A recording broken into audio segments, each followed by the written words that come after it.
આપણા બધાના લગ્ન થઈ ગયા છે. લગ્ન થઈ ગયા એને કહેવાય સંસ્કૃતમાં ગ્રહસ્થ આશ્રમ. આપણે બધા ગ્રહસ્થીઓ છીએ.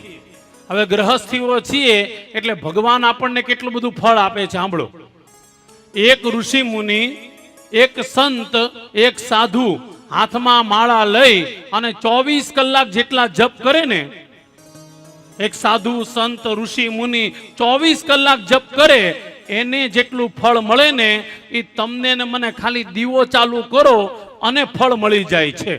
આ સમજાય એની માટે છો. ગ્રહસ્થ માટે સાધુ સંત 24 કલાક જપ તપ વ્રત કરે એને જેટલું ફળ મળે તમને ને મને ખાલી દીવો કરવાથી મળે.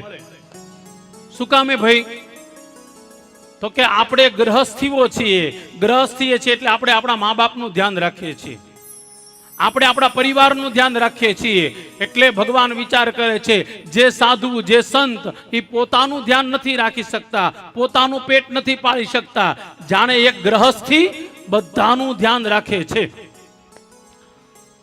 એટલા માટે શાસ્ત્રનું ઉપનિષદ તમને ને મને કહે છે ધન્ય ગ્રહસ્થાશ્રમ.